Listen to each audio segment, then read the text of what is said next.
नमस्कार, ये NB news देख रहे हैं आप। मैं हूं आपके साथ पल्लवी राजपूत और हमारे खास कार्यक्रम राष्ट्र धर्म में आप सभी का स्वागत है।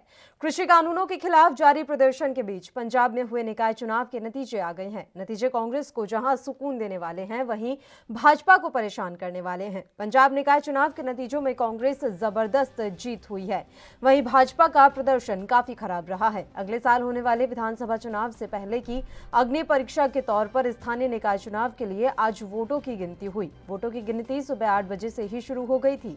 दरअसल पंजाब में 14 फरवरी को 117 स्थानीय निकायों पर चुनाव हुए थे, जिसमें से 109 नगर पालिका परिषद और नगर पंचायत हैं। वहीं 8 नगर निगम शामिल हैं। पंजाब के 8 में से कांग्रेस ने 6 नगर निगम में जबरदस्त जीत हासिल की है। भटिंडा, अबोहर, कपूरथला, होशियारपुर, फतेहगढ़, चूड़िया में बीजेपी और आम आदमी पार्टी का सूपड़ा ही साफ हो गया। अकाली दल राज्य में दूसरी सबसे बड़ी पार्टी बनकर उभरी है। किसान आंदोलन का सियासी असर यह रहा कि बीजेपी सांसद सनी देओल के संसदीय क्षेत्र में पार्टी का खाता भी नहीं खुल सका।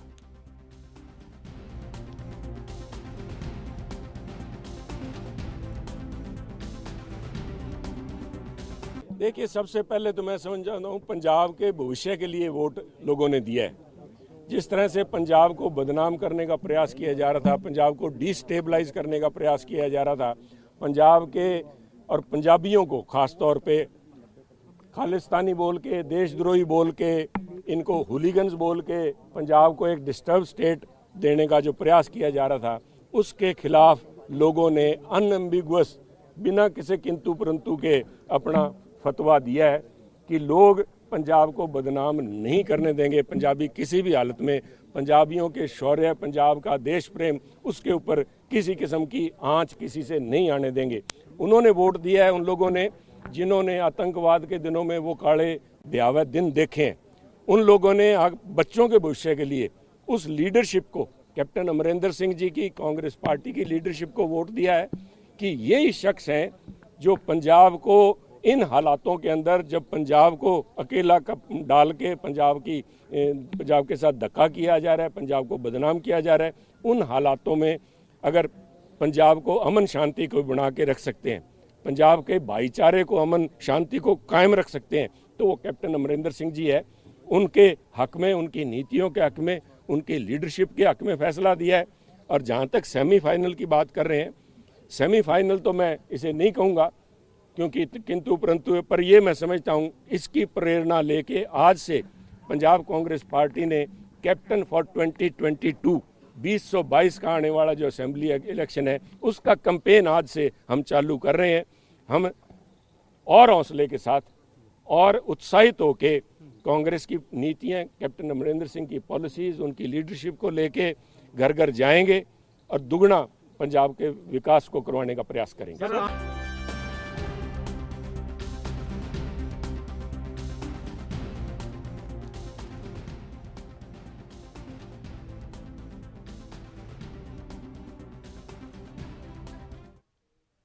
चलिए इस मसले पर चर्चा की शुरुआत कर लेते हैं। इस समय 2 मेहमान लाइव हमारे साथ जुड़ गए हैं। कांग्रेस से अजय अरोड़ा जी और भारतीय जनता पार्टी से वसीम राजा जी, दोनों ही मेहमानों का स्वागत है एनबी न्यूज पर। अजय अरोड़ा जी, पहले आपकी प्रतिक्रिया ले लेते हैं। सर, बधाई हो, आपको शुभकामनाएं। भारी बहुमत से आप जो है जीते हैं निकाय चुनाव में, इतनी संख्या में आपको सीटें मिल गई हैं। तमाम हम परिणाम सुबह से ही देख रहे हैं, कांग्रेस के लिए काफी हर्ष का विषय है। सर, बधाई आपको और आपकी प्रतिक्रिया।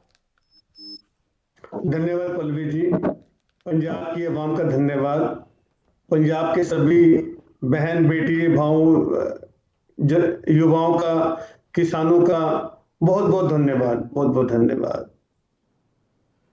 ठीक है, वसीम राजा जी, आपकी प्रतिक्रिया। हालात काफी खराब हो गए हैं पंजाब में भारतीय जनता पार्टी के। देखिए पल्लवी जी, भारतीय जनता पार्टी के हालात नहीं खराब हुए हैं। हम लगातार ये बात कहते आए कि ये जो चुनाव के परिणाम आए हैं, ये परिणाम जो है गुंडागर्दी का परिणाम आया है। पंजाब में सरकार का पूरा दुरुपयोग किया गया है, सरकारी तंत्र का, पुलिस का, यहाँ तक कि चुनाव आयोग भी जो है उन्होंने भी पूरी तरह कांग्रेस के कार्यकर्ता के तौर पे काम किया है। और ये बात हम लगातार कहते आए हैं, भारतीय जनता पार्टी के कार्यकर्ताओं को प्रचार तक नहीं करने दिया जा रहा था। उन लगातार कार्यकर्ताओं पे हमले हो रहे थे, भारतीय जनता पार्टी के नेताओं पे लगातार हमले हो रहे थे। तो इस चुनाव को हम ये नहीं कहते, हमने तो पहले भी कहा कैप्टन साहब आप वैसे ही नॉमिनेट कर दो, ये चुनाव करा के लोकतंत्र का मजाक क्यों बनाया आपने? नहीं सर, देखिए हकीकत तो हमने भी देखी है, ज़मीनी हकीकत तो हम भी जान रहे हैं कि कई ऐसे इलाके थे जहां आपको उम्मीदवार भी नहीं मिल रहे थे, और जहां उम्मीदवार मिले उन्होंने पार्टी चिन्ह पर चुनाव लड़ने से इनकार कर दिया। तो ये चीज़ें भी तो हुई हैं। ये तो नहीं कहा ना कि ये तो अमरिंदर सिंह ने नहीं कहा होगा कि आप उम्मीदवार भी मत बनिए और पार्टी चुनाव चिन्ह पर लड़ने से इनकार कर दीजिए। ये हालात हो गए थे। ये तो साफ तौर पर दिख रहा है कृषि कानूनों का असर है।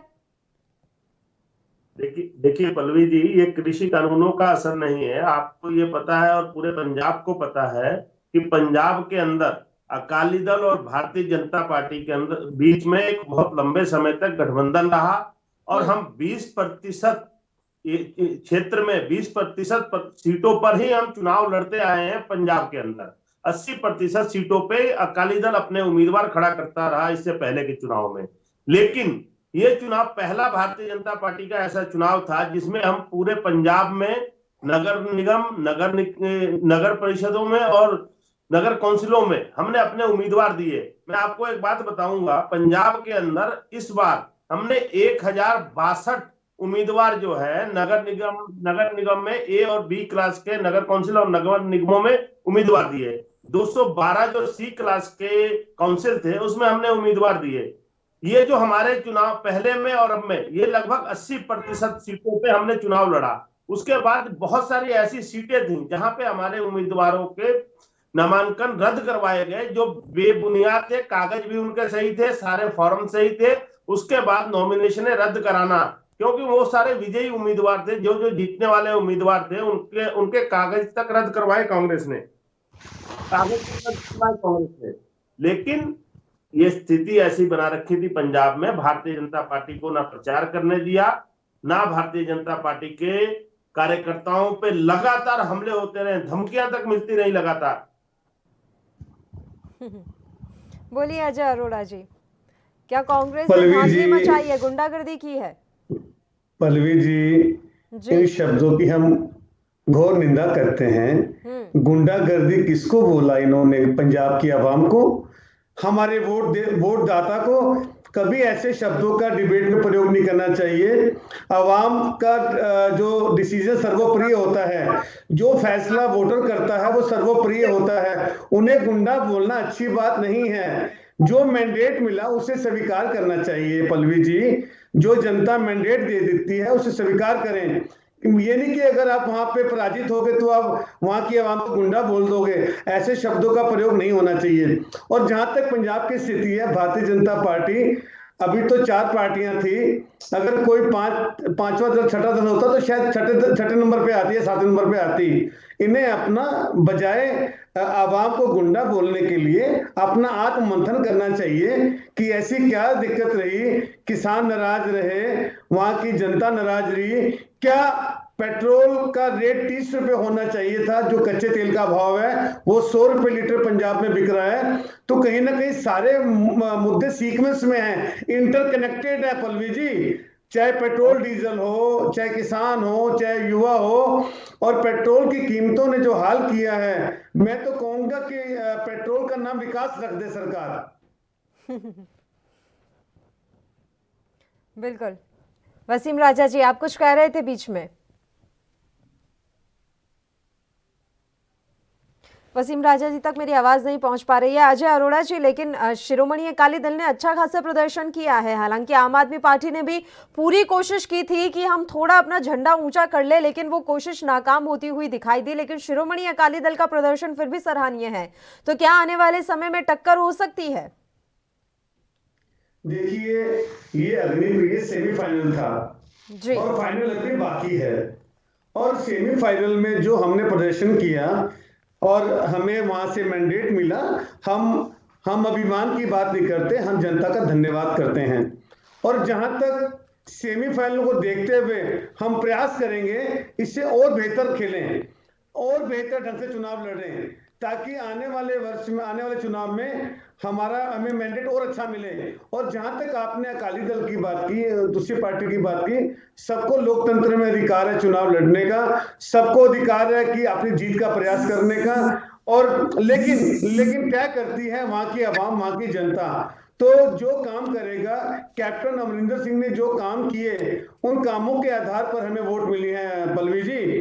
कैप्टन अमरिंदर सिंह जो हमारे मुख्यमंत्री हैं, उनका जो रिपोर्ट कार्ड है, वो रिपोर्ट कार्ड बताता है कि 100 में से 100 नंबर हैं हमारे रिपोर्ट कार्ड में। और जिस प्रकार से दूसरे दलों का हाल हुआ है, बहुत तगड़ा गैप हुआ है। छोटे छोटे वार्डों में जो चुनाव हुआ है, जिनकी संख्या बहुत कम होती है, वहां भी भारी भारी संख्या से लोग जीते हैं हमारे उम्मीदवार। ठीक है, वसीम राजा जी, क्या माना जाए, वाकई में काम देखकर वोट मिला है कांग्रेस को, या फिर कृषि कानूनों के खिलाफ जो बीजेपी के प्रति रोष है उसका फायदा हो गया? पल्लवी जी, सबसे पहले ये एक बात कह रहे थे कि हम जनता को गुंडा कह रहे हैं। हम जनता को गुंडा नहीं कर रहे, पंजाब की जनता को गुंडा और बदमाश नहीं कह रहे। जो कांग्रेस के गुंडे, जिन्होंने कांग्रेस के कार्यकर्ता, गुंडा नहीं कहेंगे तो और क्या कहेंगे? भारतीय जनता पार्टी के कार्यकर्ताओं पर लगातार हमले होते रहे। भारतीय जनता पार्टी के जितने भी चुनाव कार्यालय बने, उन चुनाव कार्यालयों में गुंडागर्दी की गई। और यहाँ तक कि आज मैं एक घटना आपके सामने रख रहा हूँ, मलेरकोटला के अंदर जब चुनाव के परिणाम आते हैं, तो वार्ड नंबर 13 से जब भारतीय जनता पार्टी की कार्यकर्ता नीना किंकर जीत के विजयी घोषित कर दिए जाते हैं, तो उनके समर्थकों से मारपीट की जाती है। उनके समर्थकों को कांग्रेस के लोग उठा के ले जाते हैं, उनके मोबाइल तक छीन लिए जाते हैं। ये गुंडागर्दी नहीं कहेंगे तो और क्या कहेंगे? और पूरे पंजाब के अंदर जिस तरीके से पुलिस ने काम किया इस चुनाव में, सरकारी तंत्र ने काम किया चुनाव में, इसके खिलाफ सिर्फ हम ही नहीं कह रहे हैं। पंजाब के अंदर अकाली दल, आम आदमी पार्टी, यहाँ तक कि आजाद उम्मीदवार, उन लोगों ने भी अपने चुनाव आयोग में शिकायत की। यहाँ तक कि भारतीय जनता पार्टी का डेलीगेशन महामहिम राज्यपाल से मिलकर भी वहां पे भी अपनी बात रखी कि ये चुनाव जो है निष्पक्षता से कराया जाए, पारदर्शिता से कराया जाए। परंतु पंजाब के अंदर ये चुनाव जो है पारदर्शिता से ना कराकर पूरी सरकार का ताकत लगाते हुए, सरकार के तंत्र का दुरुपयोग करते हुए कांग्रेस ने ये चुनाव कराया है। और मैं एक बात आपको बता दूं, आने वाले भविष्य में पंजाब के अंदर भारतीय जनता पार्टी सरकार बनाएगी 2022 में। इस चुनाव को ना तो हम सेमीफाइनल मानते, हम इस चुनाव को इस नजरिए से देखते हैं कि ये 2022 का परिणाम लेके आएगा। ये कुछ भी नहीं है।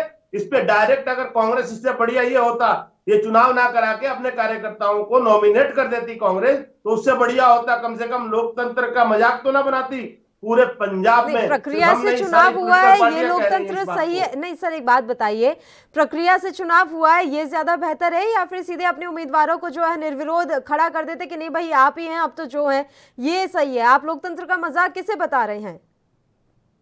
ये आप क्या कहेंगे? जिस तरीके की गुंडागर्दी कांग्रेस ने की है, लगातार भारतीय जनता पार्टी के कार्यकर्ताओं एक बात बताइए, उधर शिरोमणि अकाली दल भी तो दूसरी बड़ी पार्टी बनकर उभर गई है ना। आप एक बात तो बताइए सर, अगर वाकई में ऐसा होता कि सिर्फ अपने आप को सर्वे सर्वा रखना होता, एकमत रखना होता, तो शिरोमणि अकाली दल सबसे बड़ी दूसरी पार्टी बनकर कैसे उभर गई? आप उन्हीं के साथ थे ना इतने लंबे समय तक, और अब देखिए आज के चुनाव नतीजे आने के बाद दूसरी सबसे बड़ी पार्टी है शायद। आप उसके आंकड़े भी देखिए ना, आप दूसरी बड़ी पार्टी मत देखिए, उनके सीटों का आंकड़ा देखिए। कितने सीटें अकाली दल को मिली, कितनी कांग्रेस को मिली, और कितनी भाजपा को, आम आदमी पार्टी को। किसी भी व्यक्ति को इन्होंने दूसरे नंबर पे तो आना ही है, एक ना किसी ना पॉलिटिकल पार्टी को दूसरे नंबर पे होना है। परंतु तो वो जिस आप तरीके क्यों का नहीं थे रिजल्ट सर? आया, जिस तरीके का चुनाव कैंपेन हुआ, जिस तरीके का ये चुनाव कैंपेन हुआ, और एक बात मैं कह दूं, पंजाब के अंदर अकाली दल, कांग्रेस, आम आदमी पार्टी, इन तीनों पार्टियों ने मिलकर भारतीय जनता पार्टी के कार्यकर्ताओं को दबाने का काम किया। उन्हें प्रचार ना करने दिया गया, उनको धमकियां तक दी गई, किसानों का नाम लेके, किसान संगठनों का नाम लेके, किसान का मुखौटा पहन के हमारे कार्यकर्ताओं को चुनाव प्रचार तक नहीं करने दिया गया। हमारे लिए तो यह बहुत बड़ी जीत है कि 20% सीटों पे चुनाव लड़ने वाली पार्टी जो है, आज 80% सीटों पे हमने अपने उम्मीदवार खड़े किए, जो किसी भी पंजाब के पॉलिटिकल पार्टी को ये उम्मीद नहीं थी कि भारतीय जनता पार्टी खड़े अपने उम्मीदवारों को मैदान में खड़ा कर देगी। यहां तक कि हमारे उम्मीदवारों को धमकियां तक दी गई। इवन पुलिस प्रशासन ने धमकियां दी कि चुनाव के बाद हम आपके ऊपर FIR करेंगे, कंप्लेंट करेंगे, कई तरह की धमकियां आई सामने। ये ऑन रिकॉर्ड है, हमने उसकी शिकायत भी की चुनाव आयोग में। ठीक है, अजय अरोड़ा जी आपकी प्रतिक्रिया चाहूंगी मैं। वसीम राजा जी ने जो कुछ भी कहा है उस पर आपको क्या कहना है? पल्लवी जी मैं मुस्कुरा इस बात से रहा था, आपके प्रश्न का उत्तर भारतीय जनता पार्टी के साथी ने नहीं दिया। और देखिए, जब कोई भी प्रवक्ता, कोई भी नेता डिबेट में आता है और जो मैंडेट मिलता है, हम भी कई राज्यों में पराजित हुए, कई चुनावों में हम पराजित हुए, स्वीकार करना चाहिए और स्वीकार करके आत्ममंथन करना चाहिए। और बजाय आत्ममंथन करने के, बाय स्वीकार करने के एलिगेशन लगाना, आरोप लगाना, ये अच्छी बात नहीं है। भारतीय जनता पार्टी तो हर समय चुनावी मूड में रहती है, चाहे छोटा चुनाव हो चाहे बड़ा चुनाव हो, तत्पर तैयार रहती है। ये भारतीय जनता पार्टी के वरिष्ठ नेतृत्व बोलता है। तो पंजाब में क्या रहा, जिस प्रकार से हैदराबाद में गए थे, जिस पर बंगाल जा रहे हैं, क्या अब बंगाल की बारी है? तो कहीं ना कहीं भारतीय जनता पार्टी ये जो बार बार कहती है हम चुनावी मूड में रहते हैं, हम चुनाव को सीरियसली लेते हैं, और यहाँ इन्हें उम्मीदवार नहीं मिले, तो इन्हें सोचना पड़ेगा। ये नहीं कि बिल्कुल सर, आत्ममंथन की बेहद जरूरत है। मैं टोक रही हूँ सर, एक छोटे से ब्रेक के लिए हमें बुलेटिन में रुकना है, फौरन हाजिर होंगे।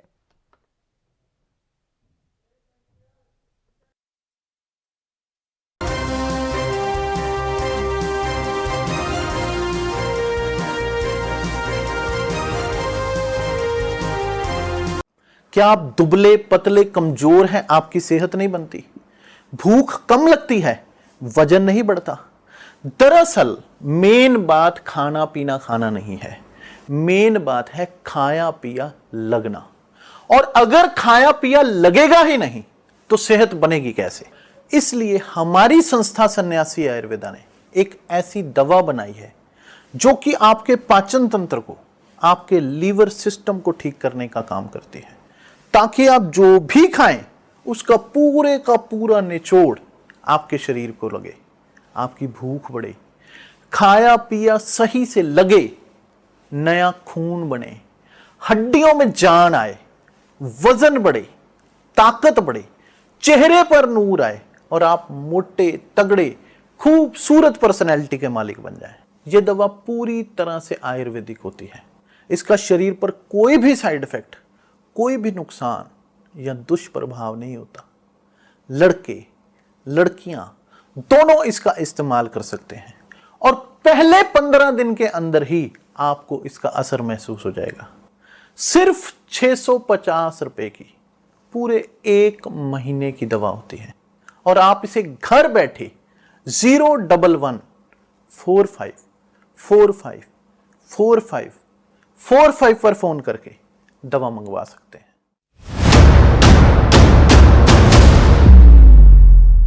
हक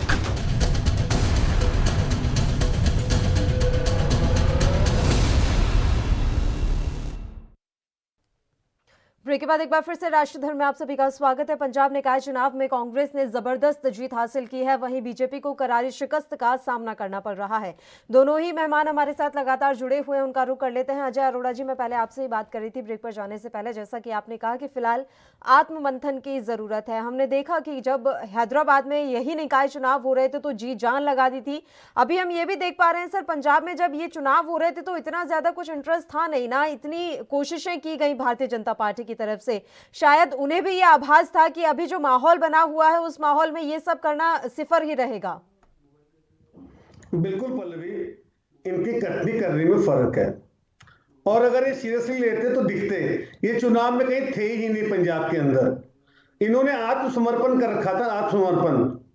और अभी देखो पल्लवी जी, जब पंजाब के अंदर 100 टावर टूटे असमय तत्वों द्वारा रिलायंस के, तो प्रधानमंत्री ने खेद प्रकट किया और किसानों में 207 से ज्यादा किसानों की मृत्यु होगी, प्रधानमंत्री ने खेद प्रकट नहीं किया। ये रिलायंस वाले पीएम है, जैसे होता है रिलायंस का फोन, रिलायंस की कोई आइटम होती है, ये रिलायंस वाले पीएम बन गए हैं। और जनता समझ चुकी है, पंजाब की तो समझ गई, आने वाले जिन जिन राज्यों में चुनाव है वहां समझ जाएंगे कि रिलायंस वाले पीएम है। ये भारतीय जनता पार्टी के पीएम नहीं, ये केंद्र के पीएम नहीं, रिलायंस वाले पीएम है।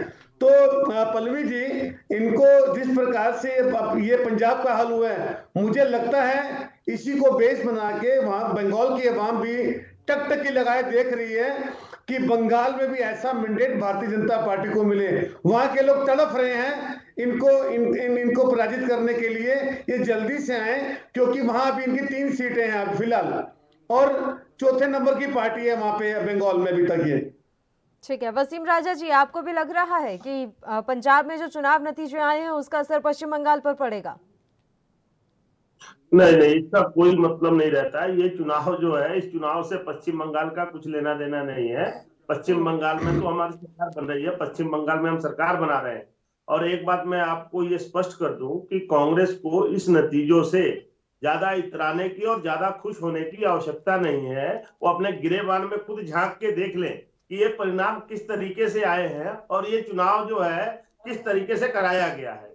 इससे इनको इतराने की जरूरत नहीं है, इनको खुद पता है, कांग्रेस के प्रवक्ता को भी पता है और कैप्टन अमरिंदर सिंह जी को भी पता है। चुनाव, असली चुनाव जो 2022 में जो होने वाला है, 2022 के चुनाव में विधानसभा में कांग्रेस को खुद ब खुद समझ में आ जाएगा और खुद ब खुद पता लग जाएगा कि जो गुटखा साहब हाथ में लेके झूठी कस्में खा के पंजाब के अंदर जिन जिन लॉलीपॉप को दिखा के जो मतदाताओं को गुमराह करके उस वक्त जो इन्होंने वोटें हासिल की, लगभग 4.25 वर्ष हो गए, किसी भी एक भी मुद्दे पे कांग्रेस जो है वो अपना वादा, कांग्रेस ने अपना वादा एक भी विषय पे नहीं पूरा किया, एक भी वादे पे खरी नहीं उतरी। और भविष्य में आने वाले वक्त में 2022 में इनको इसका भुगतान करना पड़ेगा। और 2022 के अंदर अकेले भारतीय जनता पार्टी जो है सरकार बनाएगी और भारतीय जनता पार्टी की सरकार बनेगी, क्योंकि पंजाब के अंदर जो पंजाब की जनता ने कांग्रेस को भी देख लिया और अकाली दल को भी देख लिया। और मैं ये स्पष्ट कहता हूं कि भारतीय जनता पार्टी एक ऐसी पार्टी है देश के अंदर कि जो वादा करती है जनता से उस पर पूर्ण रूप से 100%